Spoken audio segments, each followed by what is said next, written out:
Hi, it's Karen with Living Our Dream Homestead, where today we're going to be doing a new recipe. It's called Perfect Soft Dinner Rolls. Now, if you're new to my channel, I currently live on a 14-acre farm. I grow most of my food, not all of it, in the garden, and I can my food. I do prep for the what ifs in life. I do have a big pantry in the basement, which I think you've seen in the other videos. Every Wednesday, I will be having a cooking video that will go out along with about 6 grocery hauls. I go to a local Meijer store 2 days out of the month, and then I go and do weekly Kroger shopping here close to me in my town. I also will have a couple other videos in there where I may have some organizational stuff. It may not be related to food. It may be something in my pantry, or it may be something where I'm trying to organize my house, etc., with the containers or paring down with some stuff. If you haven't yet subscribed to my channel, please hit the button below. Now we'll go ahead and get started.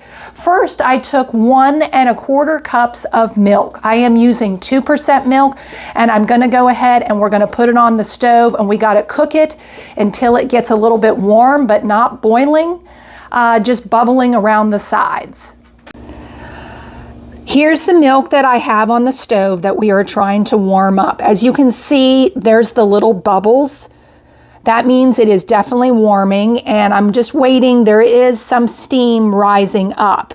It needs to have a little bit more steam. Again, we don't want to be burning the milk. We're just trying to heat it. All right, it definitely looks like it's a whole lot better. It has been steaming, and again, it looks like now it's filming a little skim on top, and I think I'm gonna go ahead and take it off. It had some steam a few minutes ago, but it's not, as you say, it's not showing on camera, but it definitely has the bubbles around the side. We're not actually cooking it, we're actually just warming it up. So I'm gonna go ahead and turn off the heat and take it off the burner. The milk was all warmed. I put it into the bowl. You need to go ahead and have a hand mixer with the dough hook on it. So now we're going to go ahead and add in a 1/4 cup of water. Now the water needs to be lukewarm, so when you put your finger in it, that you're not going to burn yourself, because if you have it too hot, then it's going to kill the yeast and it's not going to do the rolls. So let's go ahead and add in that. Now we're going to go ahead and add in a 1/4 cup of butter.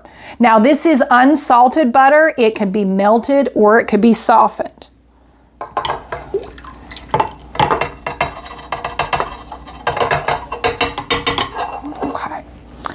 Now we need to go ahead and add in 2 tablespoons of granulated sugar. And now we're going to go ahead and add in 1 tablespoon of instant yeast. Now the instant yeast is the fast rise, highly active yeast that I'm using. This one's just the Meijer brand, could be any brand. You can use this one, or it said you could use active dry yeast. So I figure I'm gonna go ahead and try the fast rise yeast first. And then I'll try another time while I'll do the active dry. Go ahead and put that in there. And we're gonna go ahead and I'm just gonna go ahead and stir this with a spoon. I put it in here because we're gonna have to put the flour in anyway. So we'll just go ahead and give this a good stir in there. All right, now we need to go ahead and let this sit 5 to 7 minutes so the yeast could just get a little bit active, and then we'll add into the flour. Yeast is all ready. As you can see, it's kind of puffy, risen a little bit, so now we need to go ahead and add the other ingredients. All right. Yeast was all foamy. I just showed you up close. So let's go ahead and add in the other ingredients. We needed to add in 1 large egg.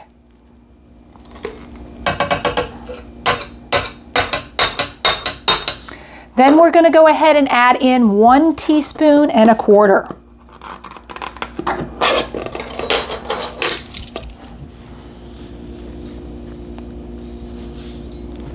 There's 1.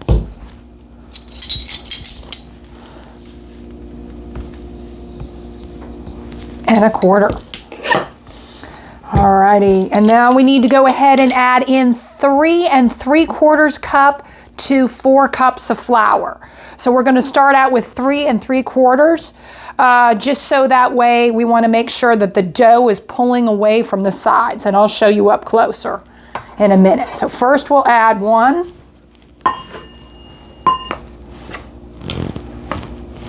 And this is all-purpose flour that we're adding. 2.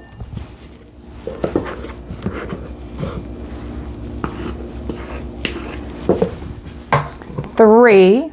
I forgot to get the other one here. Okay.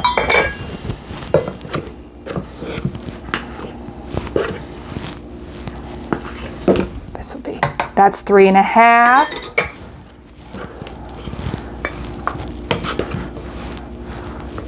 With this makes it 3 1/4, or 3 3/4, excuse me about that.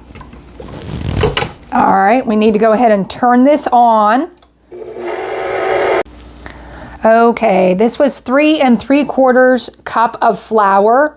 My hands are clean. As you can see, it has totally pulled away from the side, so I'm not going to add in the other 1/4 cup, because it said, again, 3 3/4 to 4 cups.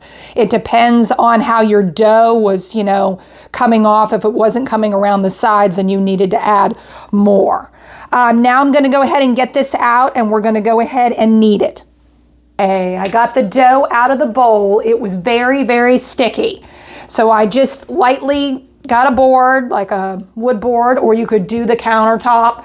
It's whatever is easier for you. I put some flour over the board. This is just all-purpose flour, same that we used for the bread. And now we need to go ahead and knead until soft and smooth. Now see, it's a little sticky there, so I'm going to need to go ahead and put on a little bit of flour because we want to get out the stickiness. But as you can see, it is it's a soft dough. Looks kind of smooth already. So it may take you, depending on how sticky it is, it may take 5 to 6 minutes for you to knead it to get it no longer sticky. So I'll go ahead and work on this.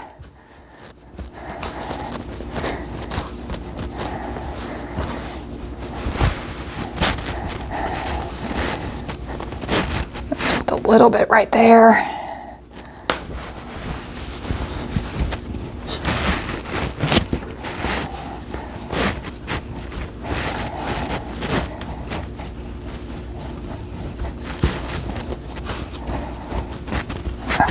I think that's pretty good. It doesn't feel that sticky. I've been kneading it a little bit before I actually showed you guys. So we're going to go ahead and we're going to put the dough into a bowl. I'm going to go ahead and grease the bowl so it doesn't stick.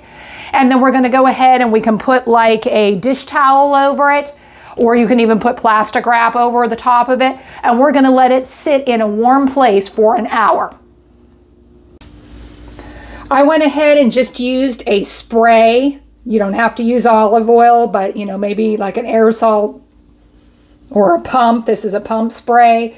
And you can spray the bowl so your dough won't stick. I did put plastic wrap over the top, and I will be putting a dish towel over the top.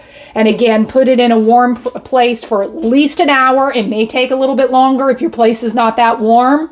And we want it to get double in size. We're back. It's been over an hour and our dough has risen nicely. As you can see in the bowl here, it is really big. Now we're going to go ahead and you can put it on the countertop. You can grease your countertop and do it that way, is how the recipe says. I've greased a cookie sheet. I'm going to put the dough on there and break it up. So let's go ahead and take our dough out. Like I said, looks nice and, like I said, fluffy. So we're now going to go ahead and punch it down with your hand. Punch right into the dough. And kind of fold it over. And you're just kind of punching it down. And now we're going to go ahead and pull our dough and make some balls. We need to go ahead and have a 9 by 13 pan. I have greased that with just unsalted butter. I've greased this cookie sheet too with unsalted butter. And we're going to go ahead and pull apart, and we're going to try to make the balls even as much as we can. We're going to try to get 12 balls. So like here would be one.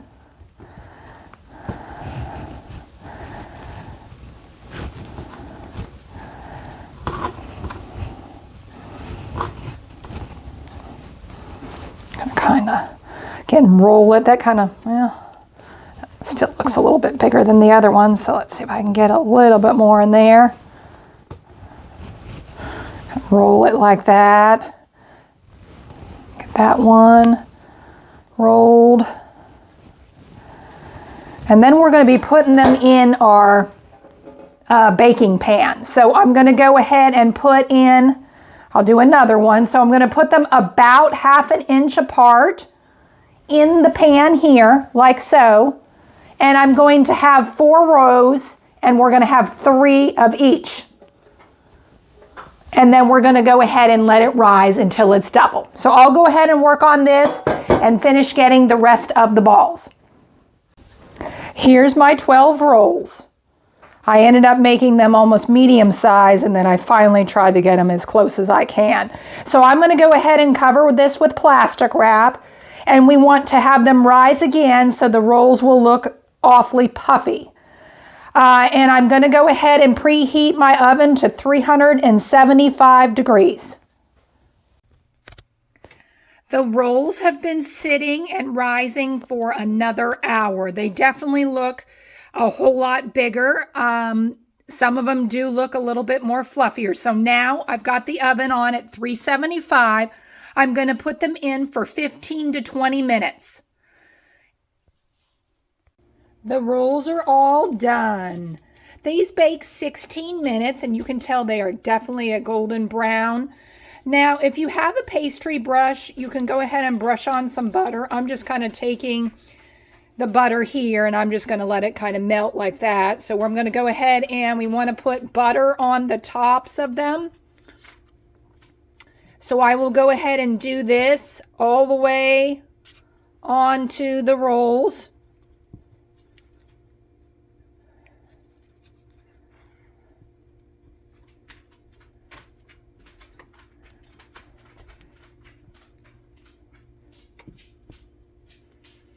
I will finish doing this, and then I will go ahead and we will go ahead and try one. All right, rolls are out of the oven. They are still hot, but I'm going to go ahead, and I showed you what they look like. They look fabulous. They're not perfect like they say. They say they're perfect fluffy rolls. Well, nothing in this world is perfect. But these look delicious. And they smell so good. So I'm going to go ahead and try to get one out right now.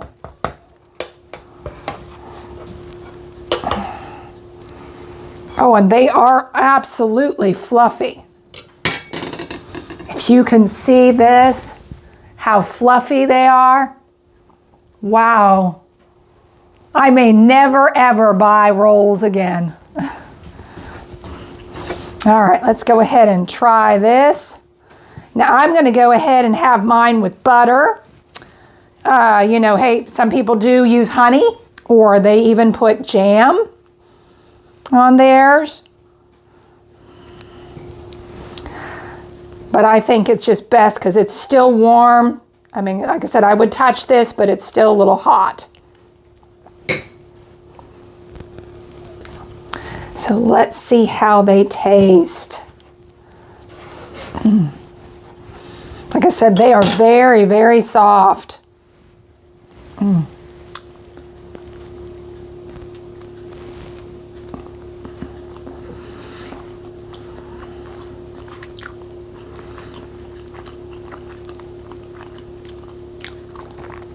They are delicious. almost like you're eating a cloud. They're very light and fluffy. I know they seem to be a little bit big. I can always cut it in half. Clearly, I don't have to eat the whole thing. But this is really good. This may work for special for the holidays to be serving for your guest, or just, you know, when you are home with your family and you have a little extra time and you do it on the weekend. You know, it does take a little bit of time, but I think they're so worth it. Thank you for watching. This was Karen with Living Our Dream Homestead, and I hope you have a good day.